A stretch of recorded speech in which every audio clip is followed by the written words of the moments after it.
Hello, everyone. Mike here with you guys once again, and it's that time of in the generation, the mid-gen refresh. We're on the eve of it, so every time that there's been a mid-gen refresh, there has only been like one other generation, so like two consoles so far.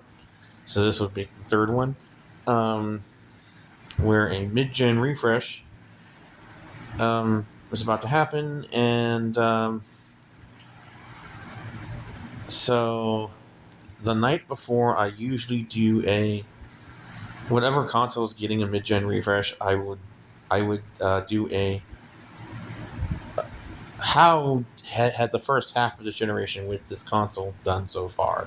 So this time it's the PS5 because the PS5 Pro comes out tomorrow. So at least the time that I'm recording this. So it's time to look back at the PlayStation 5 so far. And there's not much to say about it because half of the generation, or at least the first couple of years, there were no PS5s. Not really. Um, And so, if you were lucky enough to get one, there was hardly any games for it first because most games had to be multi-plat because most people were still stuck on their PS4s and their PS4 Pros. So, yeah, the pandemic kind of canceled out the first year or two of this gen and kind of made it this unattainable thing. But eventually, the consoles became available, and then more games started coming out. And while the media landscape is underwhelming when it comes to gaming nowadays, and of course we know about all these problems and everything, you know, um, with predatory practices, stuff like that, what I'm finding is when I don't pay attention to any of that and I just play my games, I'm having a good time. And I forget just how worse this generation is compared to previous ones. So honestly, if you want to recapture at least some of the fun of gaming, you don't just have to go to old consoles. You can play on your new console. Just don't count on the media machine hyping you up. Because it's gonna let you down most of the time. But if you're playing your games, you may not have as much to play, but there is plenty out there for you to play that you can spend plenty of hours enjoying a game. That is what I'm finding.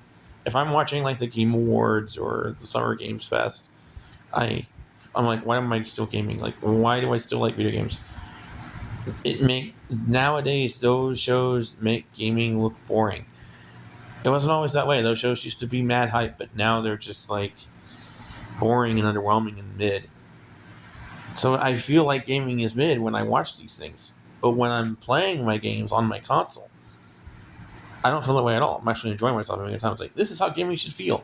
So turn off gaming media and just play your games. Just play them. You'll enjoy yourself. And one of the things I like about the PlayStation 5 is that it has been the console for deciding whether or not you wanted better graphics or better frame rates. And of course, I choose frame rate like everybody else pretty much. We all choose frame rate. We all do because it's gaming. It's interactive. You want it to feel as smooth as possible.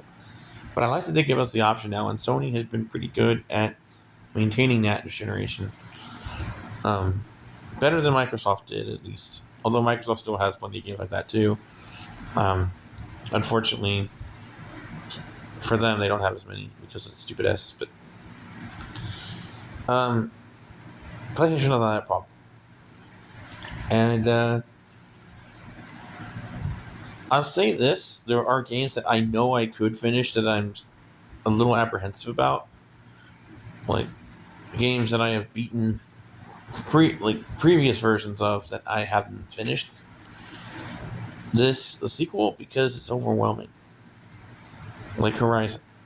Horizon is very well made, but it's kind of overwhelming because it's such a big open world and there's a long much to do, and it gets a little nerve wracking. And now that I'm not in Florida anymore, it's it's harder to get motivated to do things because I'm not in Florida. Where if I had stayed in Florida, I'd still have that nostalgia with me that would inspire me to do more things.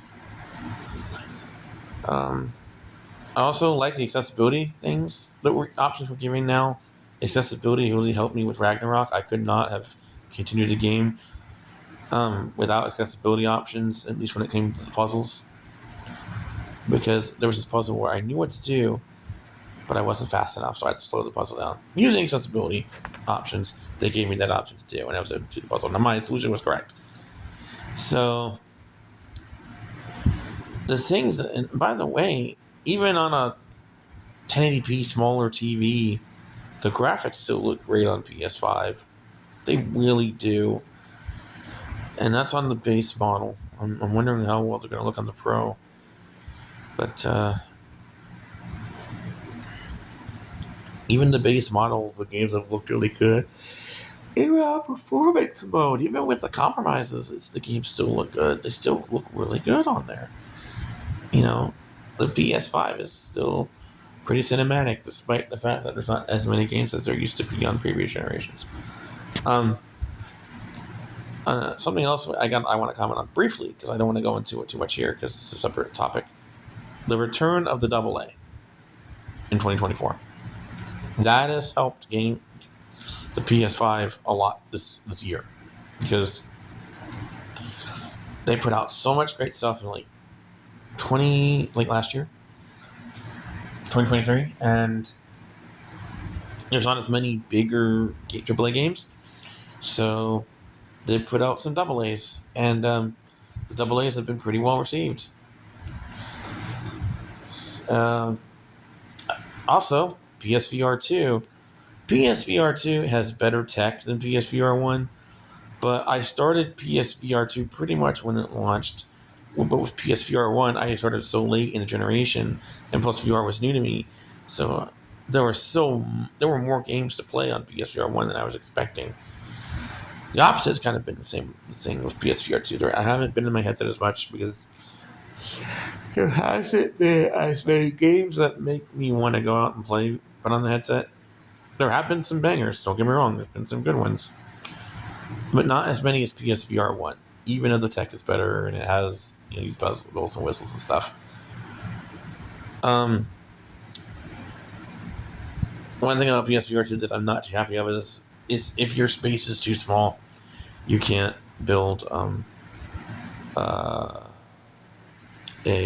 room scale. And when you don't have a room scale and you have to use a stationary thing, the immersion is broken pretty easily, and that can be your problem. But man, No Man's Sky's never looked better. No Man's Sky's looked the best it's ever been. And I just love exploring on that in the headset on that. It's like my space is my playground. It really does feel that way.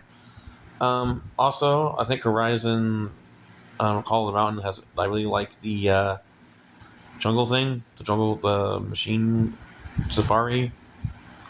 Wish it was longer, but still, it definitely feels like a universal attraction. Okay, I don't want to get too much on specific games because those are for other videos, but overall, the PS5 is a pretty solid console with a lot to offer. However, again, you're going to need to be on your system to play it, because don't count on the media to hype you up anymore, like I said earlier. But if you play the system, there is plenty to play on it, both in flat screen and in VR. It's still the only console generation to offer VR on a console. And who knows what's going to happen with the Pro. I'm not going to get too much into that right now. This is just PS5 so far has been good. It's just that gaming has been more exciting in the past. And that is not necessarily the fault of the console. There's been other factors like the pandemic, games getting more expensive, and yada, predatory practices, all that stuff. But can I recommend the PlayStation 5? Absolutely. I can definitely recommend the PS5.